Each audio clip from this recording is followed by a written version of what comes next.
بسم اللہ الرحمن الرحیم۔ وہ لوگ بے وقوف ہوتے ہیں جو سمجھتے ہیں کہ بندوں سے مذہب شکار کیے جا سکتے ہیں۔ مذہب، دین، دھرم، یقین اور عقیدت، یہ جو کچھ بھی ہے ہمارے جسم میں نہیں ہے، روح میں ہوتا ہے۔ چھرے، چاقو اور گولی سے یہ فنا نہیں ہو سکتا۔ غلط کار انسان نہیں، وہ حالات ہیں جن کے کھیتوں میں انسان غلطیاں پیدا کرتا ہے، پھر وہی فصل کاٹتا ہے جس نیت سے طوائف برقع پہنتی ہے۔ کچھ مرد بالکل اس نیت سے داڑھی رکھ لیتے ہیں۔ مختصر الفاظ میں زندگی کے متعلق یہی کہا جا سکتا ہے، یہ ایک آگ کو واہ میں لپیٹ کر دی گئی ہے۔ انسانوں سے اچھا، حیوانوں سے دوستی اچھی میرے بھائی، حیوانوں کو کوئی ورگلا نہیں سکتا۔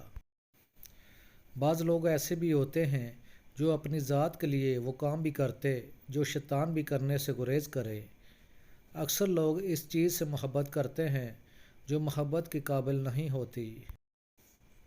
جس ملک میں ہم رہتے ہیں، سر ننگا ہو تو کہتے ہیں نماز نہیں ہوتی، بندہ پورا ننگا ہو تو کہتے ہیں پہنچی ہوئی سرکار ہے۔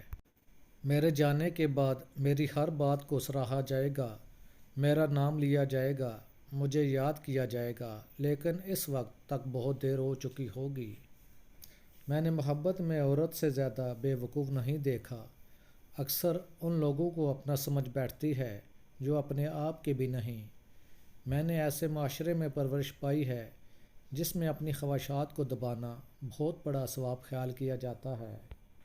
میں اکثر سوچتا ہوں درد مندی کے اس جذبے نے مجھے کیسے کیسے دکھ پہنچائے ہیں۔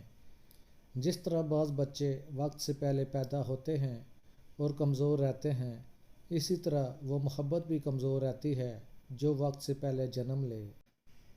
بزرگ کہتے ہیں کہ اگر ایک وقت میں دو عورتوں سے اکٹھا پیار ہو جائے تو ہمیشہ دوسری کا انتخاب کرو، کیونکہ وہ کبھی آپ کو چھوڑ کر نہیں جائے گی، آزما کر دیکھ لو۔